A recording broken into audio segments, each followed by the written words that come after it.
Okay, my friends, here it is. The Monday morning live stream at the Thrive Like a Viking headquarters.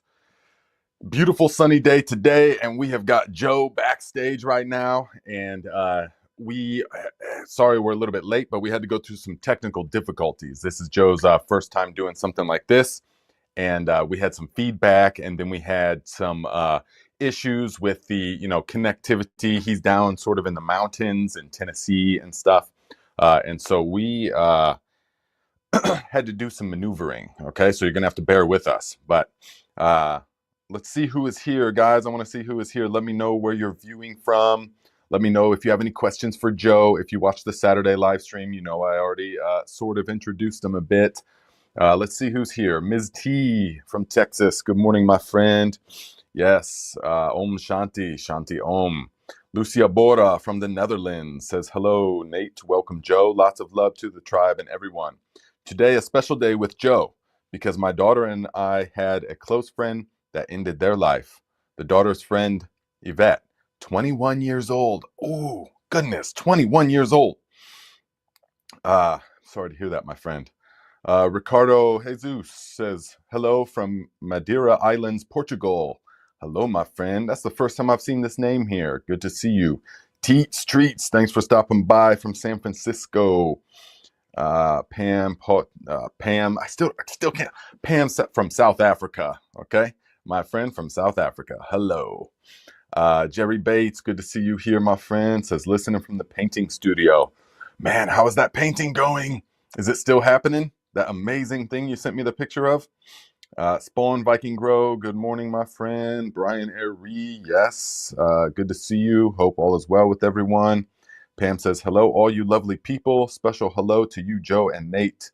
I had a friend who committed suicide a few years ago. She was so negative and very depressed. Yes, I'm sorry to hear that. Jerry Bates says, lost a 16-year-old nephew last spring. So many choices other than the gun. 16 years old. Man, 16. Wow. You wonder at that age, how does a person even develop the mental state that would bring someone to that? I don't know, but we'll have questions for Joe. We're just going to see where he wants to go with things and tell his story. So no doubt there's going to be things you guys can gain from this. So let's see. I'm going to finish seeing who's here. Joe's getting his stuff set up. Joe, give me the double thumbs up when you think that you're ready, okay? If you can hear me. Okay, he nods. So Graham Divine, looking forward to this one, Nate. A problem shared is a problem halved. That's a nice saying. I've never actually heard that. A problem shared is a problem halved.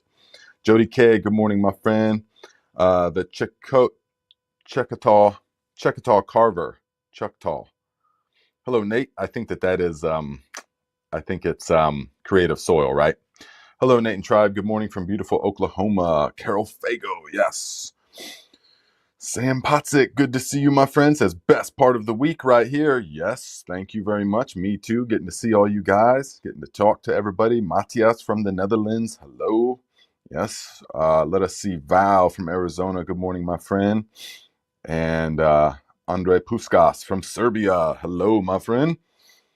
Let's see here. VA Green from Virginia, of course. Look to Nature. We got you guys. Joyce Pendleton. Hello. Yes. Okay, guys. Yeah, that's true, VA Green. At 16, it's hard to have life skills necessary to cope sometimes. But typically it takes years to sort of work yourself into this dark hole, right? But we'll see.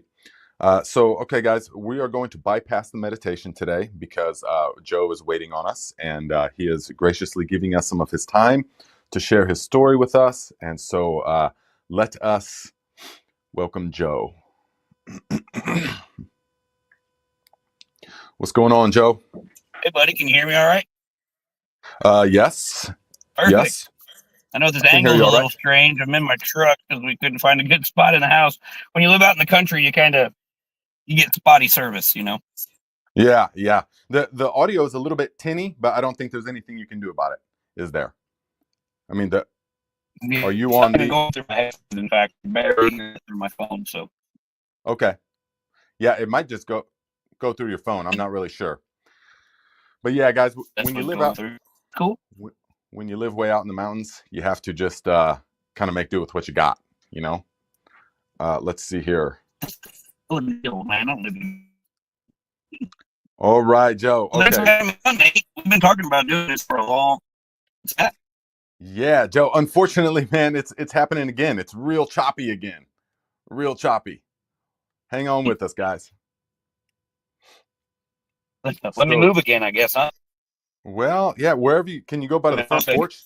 I'm sure it's freezing cold right there right now, but can you go by the front porch where it was real nice? Yeah. Let me go over there. Okay. Okay. Sorry, guys. But, Sorry. stuff happens. It's the nature of things. Yeah, this is the nature of things, definitely. And how about that? Okay. Good? Yeah, I think it's better. I think everybody can hear you. Sure. Okay, great. Okay, good. So, Joe, I'm just going to kind of let you, I sort of introduced you a little bit on Saturday. I told them about the thing, that happened a few years ago. Sure. Great. All right. So, what? I guess my big question is, how far back do you want to go? Well, I think that we can use the event that happened, with the gun a few years ago. We can use that as sort of a, you don't have to go that far back, but just whatever you think led up to that. What brings a person to that state of mind to actually Sure. To do something where they feel like that is the best course of action? Well, I will say that, like, in the past, I've never been suicidal. I've always been a very positive person, and all my friends know that. I've always been the happy guy that kind of had a good disposition, but a lot of what my personality was really a defense mechanism. From having kind of a struggle of a childhood. My mother was a narcissist, which kind of, I don't know if you guys know much about it. I know that word's thrown around all the time now, but it essentially, I wasn't my own person.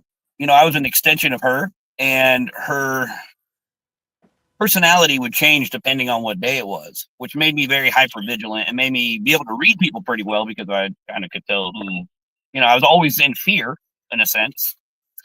But so fast forward, I was in a car accident in 2005 in Florida.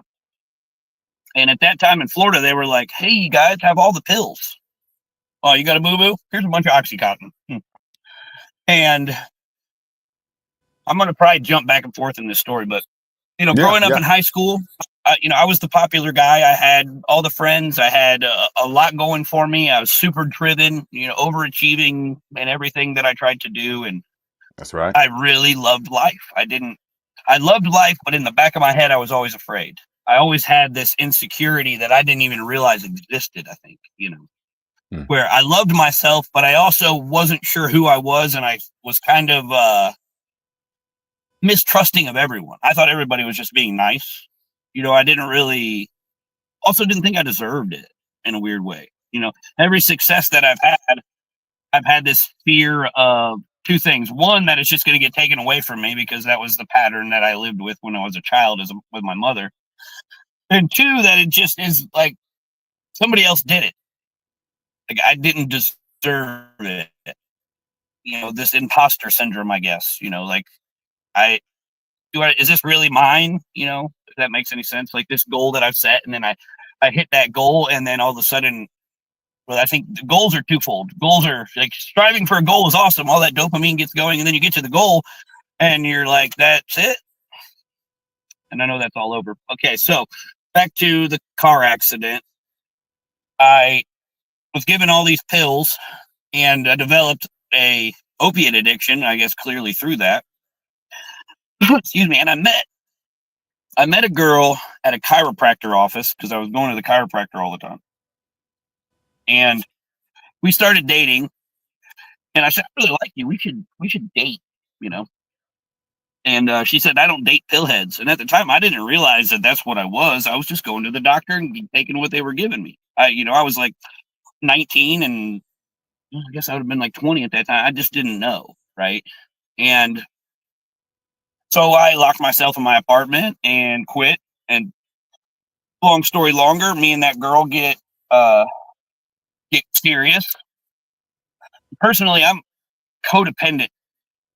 Through all the trauma as a child, I become very codependent, and I had this fear of abandonment, extreme fear of abandonment, because that was kind of how my mother was with me when I was a child, right? And so this codependency and this fear of abandonment, it's like I look to this person for my own emotion. I look to this person for validation rather than knowing, like I was talking about, my goals that I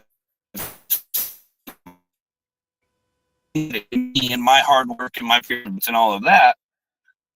It just didn't feel like I couldn't do it for myself. Those needs that you can meet yourself, I wasn't able to because I was never given that tool, right? So her and I get married and we have some kids. And when we had our first child in 2014, I kind of freaked out, you know, like because of all of the fear that I had held inside as a child. And we'll bounce back and forth. I was molested from the age of like 5 to 11 by an older stepbrother. And I never told anyone about it until I was much older, right? And those little traumas that affect you, you don't realize sometimes, right? They get kind of back in there and they're just eating at you, and you don't really realize them. It didn't affect me. Okay, sure. But so I started having kids, my first child, and I like two things. It was me and my wife for so long that was my person, right? That was where my comfort came from, and she gave me all of her attention. Well, then now there's another person in the room who I love more than her, and now that attention is split, and so I turn into this person that's sort of like jealous of my son. I think would be that emotion, right? And realized that I pushed a lot out of my brain, or I purposely forgot a lot about my childhood. And so these things start coming up about my childhood that I forgot about. And then it gave me fear because I, wanted to protect this beautiful little baby. And see, I started a business at the time, and, we bought a farm that year, and it was go, go, go, because I can't sit still. I have to keep going to the next goal.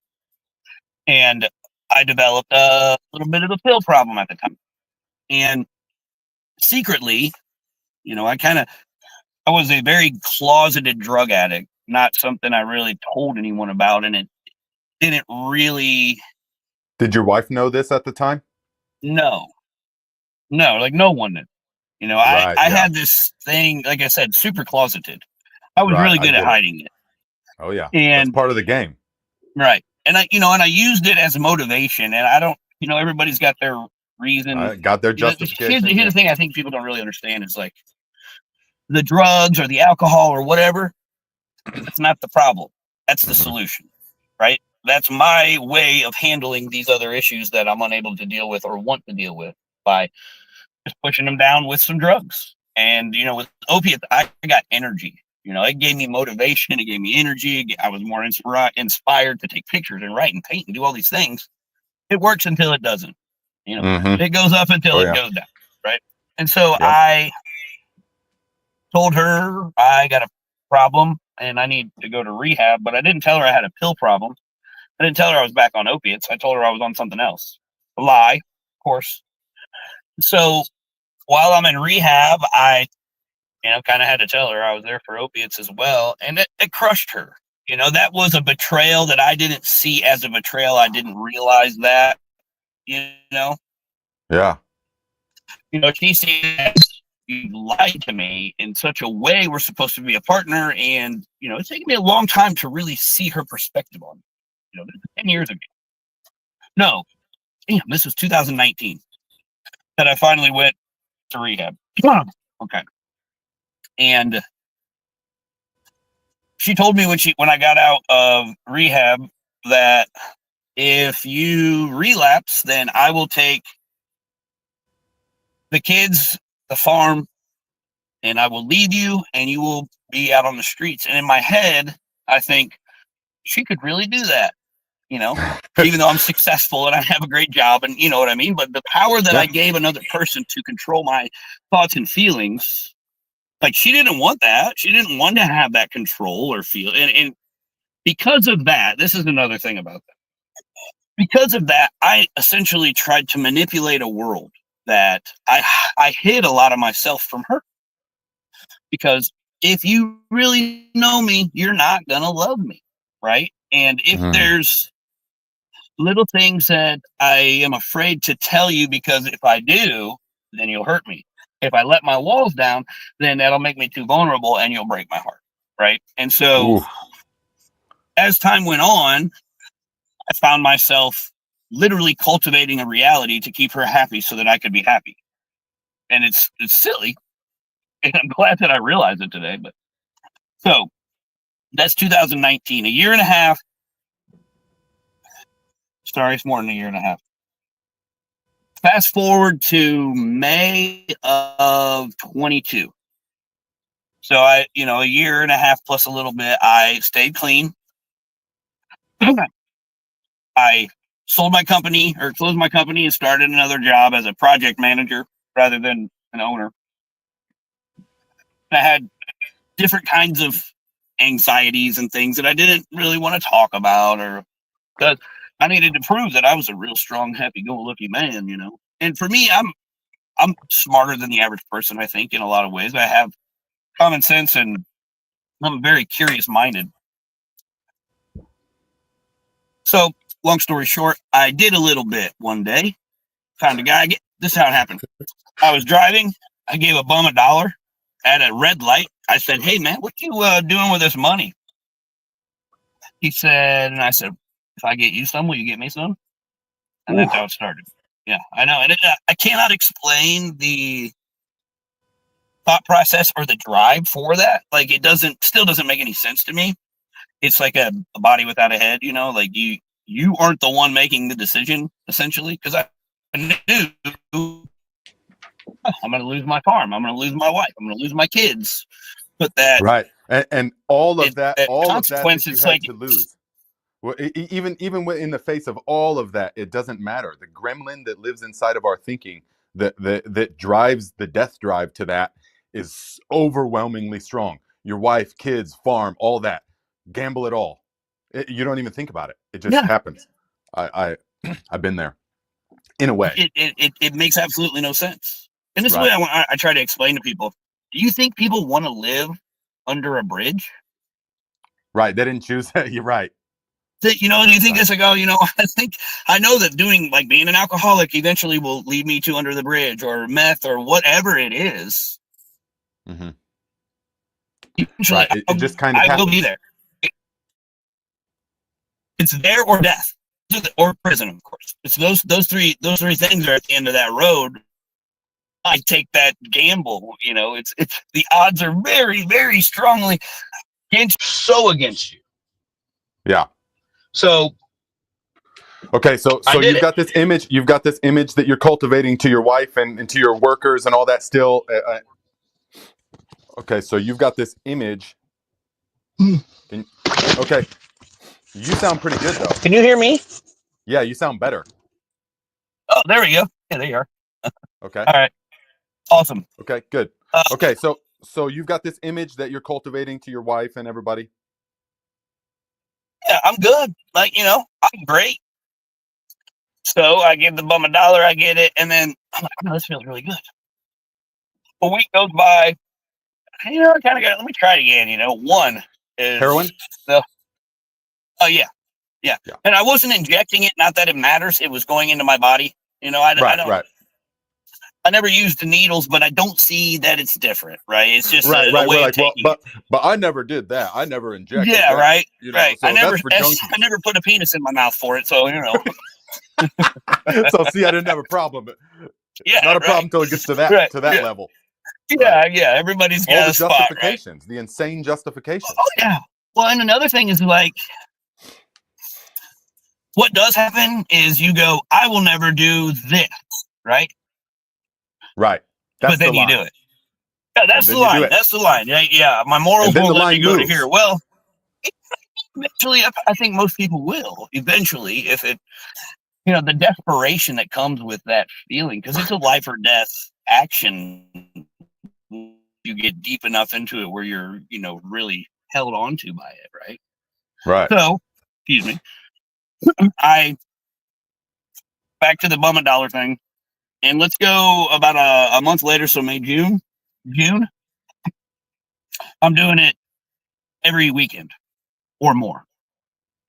July, I am doing it every day. So I made the decision, like, holy, what am I again, Joe? You know, right? So I made the decision to get a doctor to get on something called Suboxone. Oh yeah. To and mind you, I was doing this in order to hide it. Right? I was doing this because there's no way I could have hid opiate withdrawals with 3 kids and a wife and a job and all of this stuff. So I was trying to do. Oh, dude, I've done it, but it ain't not now. No way.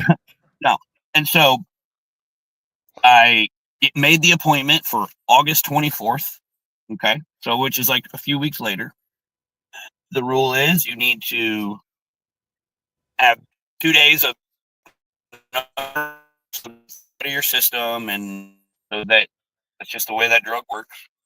So I go and I get my prescription filled, or I go and I go to the doctor and blah, blah, blah, go across the street to the Walgreens and I get my prescription filled.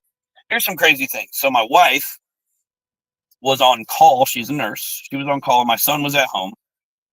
My 2 daughters were at the daycare. And this was the pattern of the plan of the day was, okay, you feel like shit right now, Joe. You're going to go get this medicine. You're going to feel better. And the timing works out. You can go pick up your little girls, go home, hang out with your kids, do what you would normally do. Because I'm a very devoted, involved father.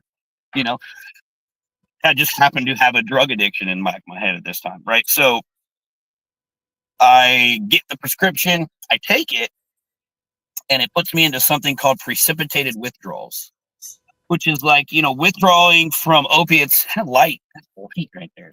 Right, it, You're good. it's there. Screw it. Just You're good. withdrawing from opiates. Let's call it 100, right? Right. The worst feeling ever, the anxiety. There's just so many different things that come along with it. Pure death. Yeah. And precipitated withdrawal is like that 100-fold. And that's just the way that I felt it. And so taking it, I feel this terrible. I just get so bad. Plus, I am supposed to go pick my daughters up. Oh, and you're hiding all this Daycare. at the same time, right? This is happening right at the same time. And so I text the daycare. You're hiding all this. Nobody knows about all this, right? Correct. Oh. Well, and that's the thing is like I had to hide everything because I didn't want to lose anybody, right? And because I gave the power of my happiness rather than having it myself like I do now, right?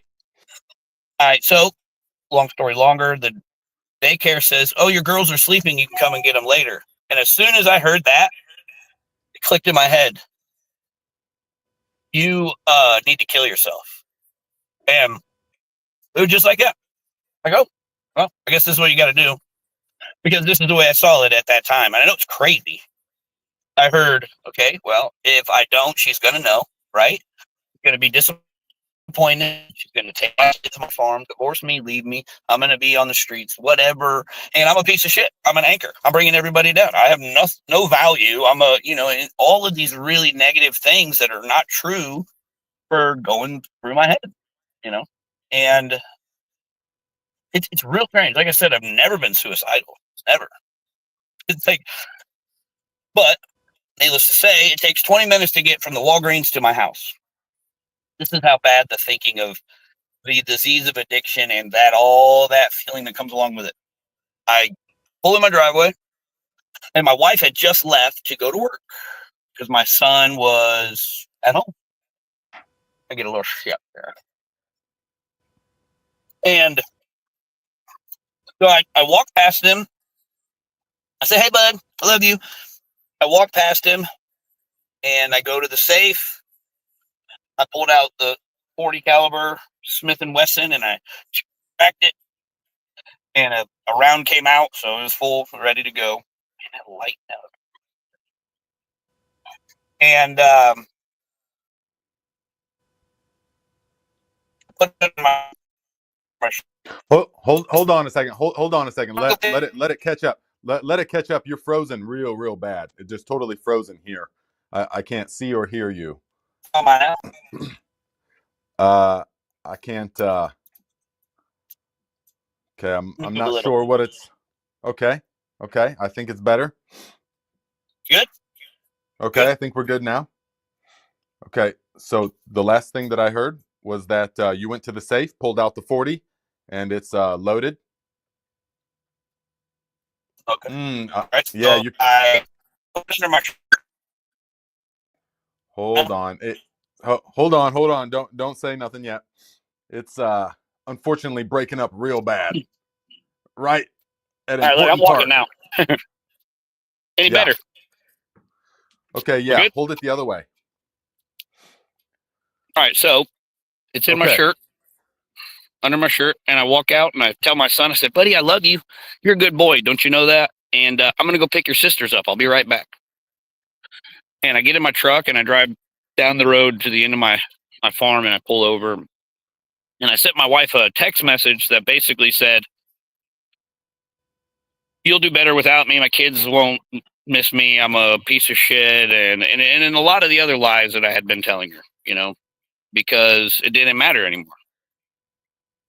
And then I threw the phone down and I picked up the gun and I just pointed it at my heart and I pulled the trigger. It was like, just like I knew that was my plan. It was how it was going to happen. Right. And if it hurt pretty bad, needless to say, it was a good feeling. And, I'm sitting there and I remember that I could kind of taste the gunpowder, and I didn't like the song on the radio. So I kind of changed the song on the radio, turned the air conditioner up because I started to get a little sweaty. And I looked down and there's this blood, coming out of my chest, down my shirt. And I accepted it. I said, well, this is all going to be over soon. Like I've shot many deer in the heart and they don't last this long. Right. And all of a sudden I get this like hug of, it's just, I can't really explain the complete perspective shift from this scared, negative, everything's so bad about you and you're making the right decision by getting yourself away from everybody else because you're the problem, to this just life is amazing. Why are you looking at it like this? You are a beautiful person and everyone else is alive. You're like, I've finally loved myself for the first time, right? And like truly loved myself. It's really hard to explain if you've never loved yourself and then loved yourself rather than someone who's always loved themselves. So long story short, I hear in my right ear, like I'm talking to you right here, you're not going to die, call 911. And there wasn't anybody in my truck with me, but there was somebody in my truck with me. I, so I, at that moment, I absolutely knew I wasn't going to die. I had no doubt that I wasn't going to die. I knew I was going to live, but I couldn't breathe. I missed my heart by less than a quarter of an inch. It went through a lung and out my back and all that. And I called 911. Excuse me. And basically she said, 911, what's your emergency? I said, I shot myself. She said, where? I said, in my truck. She said, that's not funny. I said, I shot myself in my chest. And long story longer, the sheriff deputies get there. They were really nice to me. They put me in an ambulance. The ambulance takes me down the road, puts me in a helicopter, flies me to the trauma center in Nashville. And I was pretty much joking with everybody the whole time. I could not breathe. I had a pneumo and hemothorax, blood and air in my chest. So it was like collapsing my heart and all this. It was just filling up with air. And then they give me something to knock me out because I never lost that consciousness. I was, awake through it all. And I like blasted off somewhere and came back here. And I know that I've learned that this is kind of just like a place to learn, right? Like this right now, which is right now, it's always right now. I've learned that I don't have to worry about the things that I used to do or have done because they don't really bear any energy or power. Once I got out of the hospital, and when you shoot yourself, they kind of think you're crazy. And so I had to go to a mental hospital, and I had to do all that jazz. But I don't know. I still have my same personality. I'm still laid back, goofy, curious, but I love people. Like truly love people, and it's strange to say that I don't think I used to. Like the way that I love people now is more like because I just love them. I don't need a reason. I don't have there's nothing else behind it. There's like, I love you because you're alive. You're a person. You exist. You deserve it. Does that make any sense at all? Absolutely. Hey, Yeah, I don't. this crowd knows exactly what you're talking about. Yeah, that's great. I mean, and I guess that's the shortened version of that story. You got any Okay, so questions so about you what's up, man? I mean, that's powerful story, you know. Uh it? so wow, just okay, so you did that, all right, and then obviously everyone finds out and stuff, right? So did what about the whole facade that you had the lie you had kind of been living? Did that what happened with that? The lie of the not being on drugs, Yeah, that part. yeah, So, okay, I'm laying in the hospital, right?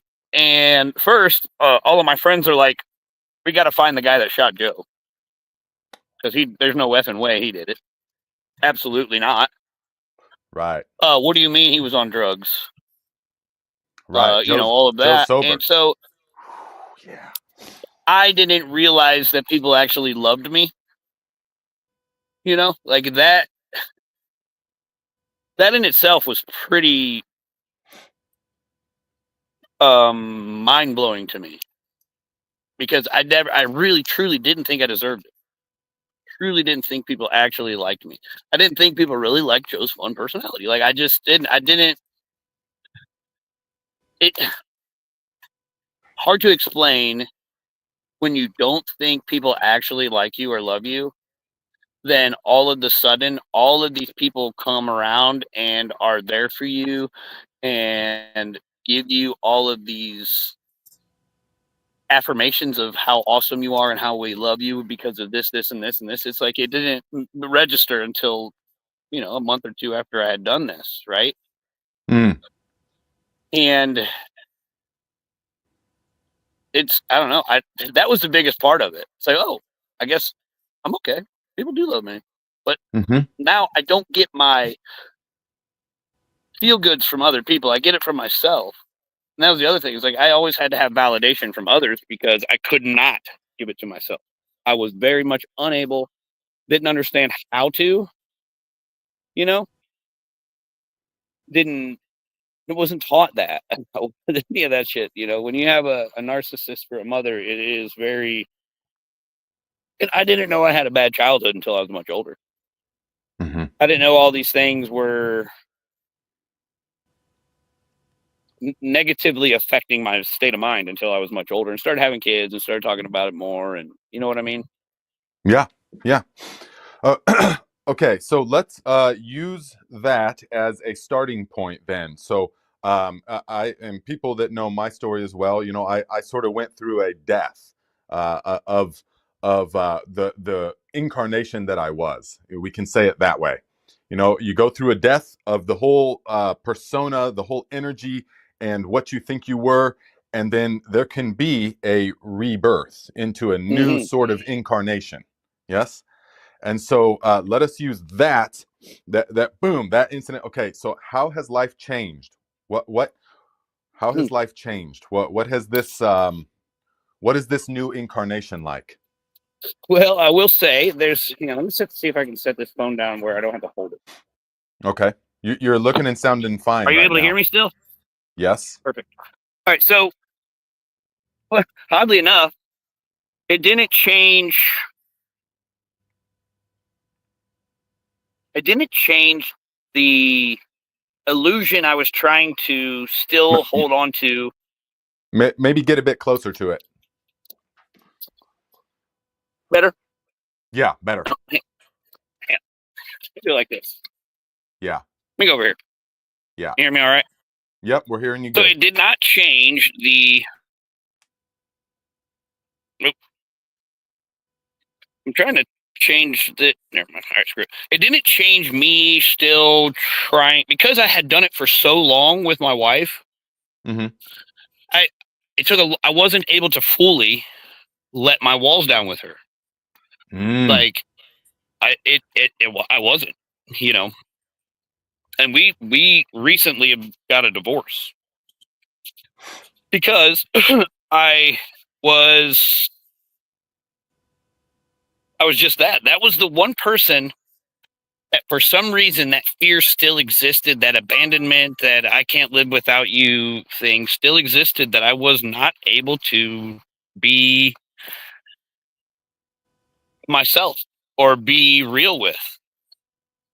I tried really hard and I really wanted to. But because of how the dynamic over 17, 18 years were between us, I could not change that part about me. And I was afraid that because I had lied in the past and I don't remember all of the things that I may have lied to her about, Oh yeah. this was the thing. It's like in my head, it was, I lied to keep you, right? I didn't lie. I lied about drugs. That was the big thing. That was, Oh yeah. I hid that from you because I was afraid if you knew, you would leave me, correct? And that was sad part. I mean, you know, I think that it all happened the way it's supposed to because it would have happened another way, but I don't. That is a regret I think I have, but I've kind of let the regret go. It's her and I still get along. We have 3 kids together. There's that, and she's a wonderful person, and it is in a sense that part of me is the problem that existed between us. Mm. At least the way that I kind of see it. Mm. But other things that have changed is just that is like I love people, and Mm-hmm. I don't have this anxious anxiety that I need to impress anyone anymore, right? Now I just wear hats, where in the past I wore masks. I wear Yeah. my dad hat. I wear my working guy hat. You know what I mean? And I believe that I'm me all the time now, and I'm not the me that I'm trying to get you to think I am in Right. order for you to like me. Like I was saying, the validation that I used to need to get from everybody else and I couldn't give it to myself. Now I'm not so concerned with that. I'm more concerned with how I feel about me. And sometimes it takes being a certain way. So the anxiety I have today is more like you need to get things done. These goals that I set and I actually accomplish, I'm more proud of myself for rather than, oh, I got to this goal because of the dopamine that drove me there. And now that I got there, I'm not proud of it. So now like you and I were talking right now, I tell my story. I try to help others by just telling a story. I mean, it's one of the other things that changes is like when I'm outside and I don't have a shirt on and it's windy, there's this real strange whistling sound that happens. Just, Yeah. Yeah. yeah, Well, I, I, yeah. I mean, on a practical level, I'm trying to envision. I mean, I would think point blank, it would just blow your whole lungs out and everything. But it just poked a hole straight through. Poked a hole. That's it. Yeah. And, I I was mean, talking to and just missed a your heart. ballistic. Oh, barely. Oh, I mean, it barely. And it's wild is I never got blood. They didn't give me any blood at the hospital. I never had surgery. I was there for 22 or 24 days, but You never they had kept surgery. No, just chest tubes. It healed itself. My God, Mhm. that's just I mean, wow. Yeah, it doesn't make sense. So, in fact, like the 2 days before I got out, so they kept putting in chest tubes, and I'd had suction for a while, and they'd suck air and blood and pus or whatever out of there for a while, and then they'd pull it out and hope that it heals, and it didn't. And so, like the 21st day, I signed a paper to have surgery the next day, and they were going to open up my chest, like sew up my lung, and like rough up the inside of my chest cavity so my lung would stick to it so it would stop collapsing, basically. Mm-hmm. And I kind of sat there, meditated, prayed, and whatever. And the next morning, they pulled out the chest tube, excuse me, took an X-ray, and there was still this little tiny spot that just still had a little blood and air in there. And they took a big needle and basically sucked it out rather than having a big chest tube. And then a few hours later, they did another X-ray, and they're like, "Wow, this looks good." 6 hours later, did another X-ray, still looks good. All right, well, let's find a mental hospital to stick you in for a few days. Well, let me go home. I'm good. Let me go Wow. home. But you know, and I've Wow. always kind of, since then I've had hmm, the perspective flip is just it's really hard to explain because now I almost don't remember how I was before. Mm-hmm. Oh That yeah, makes I sense. Like understand it. that guy, like you say, he died in that truck when I shot him. Right. That's right. I understand I don't exactly. have this heady weight on me all the time. Right. That's the thing I try to explain to people was that math, that it's heavy. It's so heavy and it's so taxing and it's so much energy to be someone you're not. It's so much energy, and it's most people don't understand the depth, the web of entanglement that we get ourselves in when the demon sort of thing is operating. The disease that lives in our thinking. It's just a disease of the way of thinking, and so the addiction, and so you construct this whole facade, this whole web. You think that, well, I can just manipulate, I can do this, and people will still think that I've got my stuff together, and well, I'm only doing these things because they give me energy so that I can get more done, so that I can be a better person, or so that I can be more sociable. All these things. And it's exhausting. And then it all comes collapsing down. Oh, and it's all lies. Of course, it's all lies. And then, like you said, you got to Then we lie to remember ourselves. we're lying to ourselves, we're lying to other people. We have no grip on reality because reality is just there to be manipulated. And so, but then at a point, it can all come crashing down, and it's horrible, but there's a sense of relief. Did you experience a sense of relief when it was like, okay, the cards are on Oh the table, this yes. this this is it? Yeah, like thank God, right? Everybody Yeah. sees it now. I don't have to hide it, you Right. know? No more That's a lies. big No. one. It's like, and you know what? The world didn't end because they know. Right. That Right, was my big exactly. fear is like everybody's going to know and they're going to hate me. And they didn't. In fact, I think I got more love because now everybody knows what the hell's going on. Right. Yeah. But now I'm free, man. I'm free from Joe, really. You know, I Hmm. still learn things about myself all the time, like Oh daily, yeah. that I either really love, like, oh, that's a pretty cool thing about you, Joe. Or I go, we need to do something different there. Hmm. Maybe that's not so cool, you know? Hmm. And Hmm. every day gratitude, I think, is lacking in a lot of people. And for me, it was for a long, long time.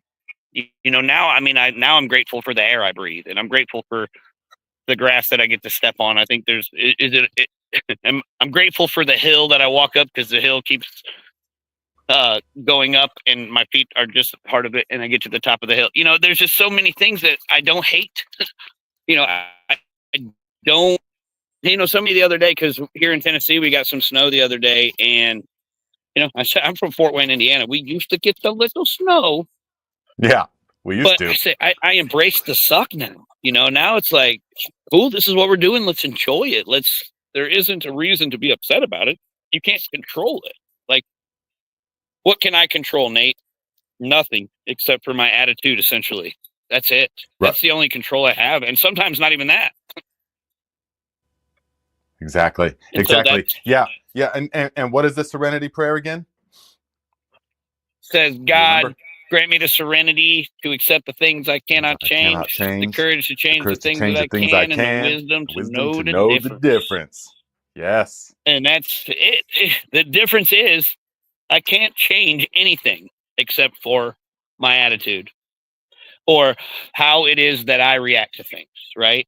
Sometimes I Mm-hmm. still have trouble controlling what I eat Mm-hmm. or the crap that comes out of my mouth sometimes happens, and it's really funny, and I get to hear it for the first time just like you do.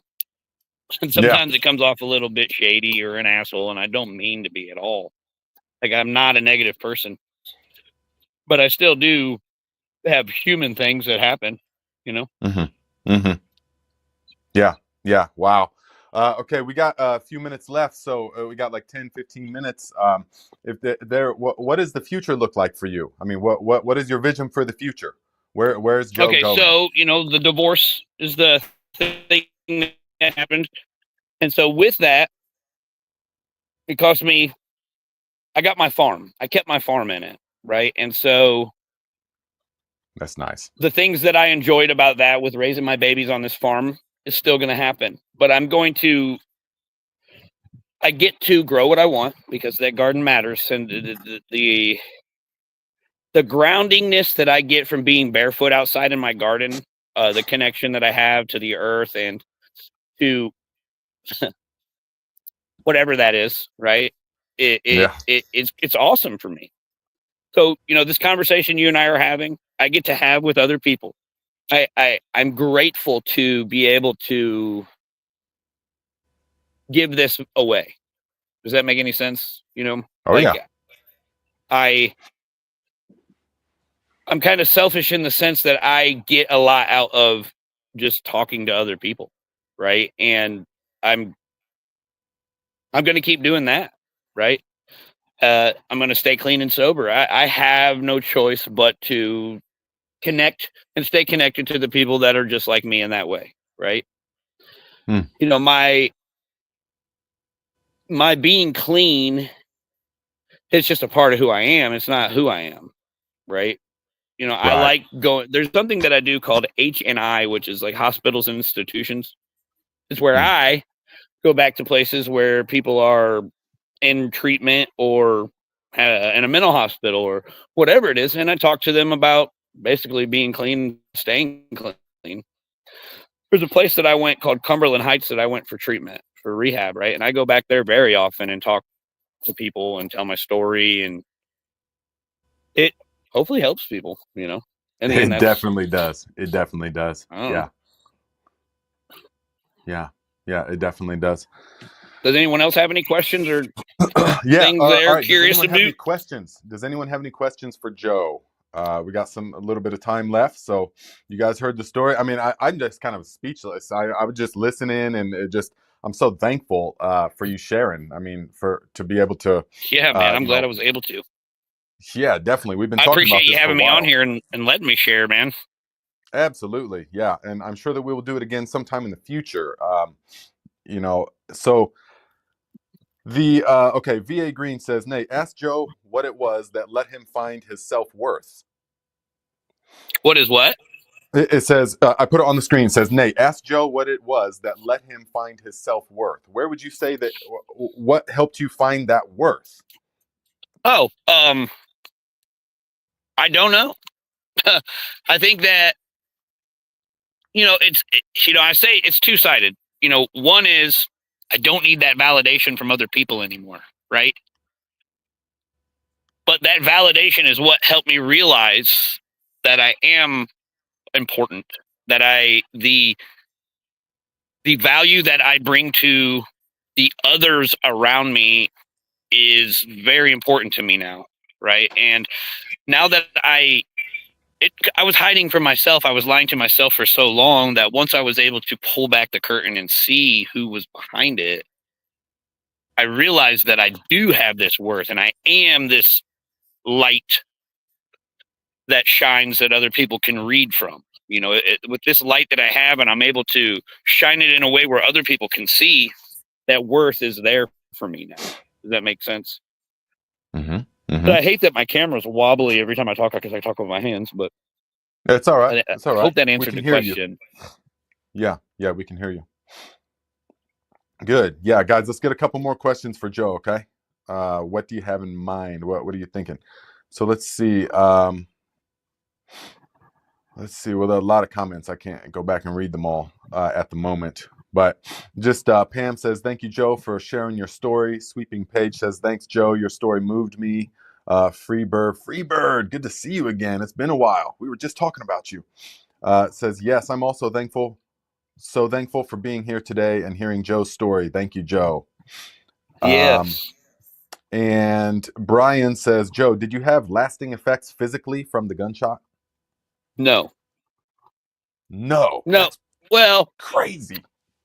no. So I say that. I mean, neuropathy, because your nerves take a little while to heal and all of that. Yeah. But no, I mean, I have a little tiny, it looks almost like somebody burnt me with a cigarette on my chest. And then on my back, there's a circle, but has it's a perfect circle with a little thing off of it because it took a part of my scapula with it, my shoulder blade, because that's where it came out. Okay. But other than that, that's just mind blowing. I mean, breathing I would... issues sometimes, from having 2 holes in your lung, it went through the front and came out the back of my lung. Sometimes I have a little bit of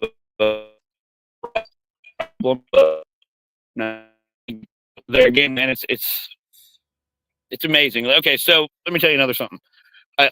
In the pistols that were in my house, I had 2 target rounds on top, and then below that I would have hollow points. So you heard me tell you that I racked it in the closet, and a round came out. Right? Forgot to say I racked it again sitting in my truck. So that should have taken that second target round out, but it didn't come out. For some reason, when I racked it the second time, it didn't. And I don't know. That hollow point would have been a mess. Oh, I would have probably died. I probably would have, like you said, it probably would have blew the back of my chest out or my back out, and it wouldn't have been, Yeah. Or maybe not. Okay. I don't know. Being that it was so close and there's so much velocity at that distance, because I had it straight up against my body, that might have saved me. Because if there was a little bit more distance behind it, how the velocity of it works, I don't know. I'm not a ballistics, expert by any means. Yeah, me neither. Yeah, just crazy, man. Well, all right. I can't thank you enough, Joe. I'm sure everybody got something amazing from the story. I'm sure we'll have you on in the future, later in the year or something. So thanks a lot for the story. I mean, for being so open about it, for being real open and authentic about it. And your understanding of human psychology and your own psychology, that's very helpful for others to go deep. So I just appreciate everything about this interaction. Thank you so much, Nate. Okay. Thank you again for having me on, buddy. Next time we'll talk about other things. Right. Or this. Definitely. I mean, if it helps. Yeah. I mean, I think that the story is, and I know how it goes. The more that you tell it, the more you'll get it kind of refined and stuff.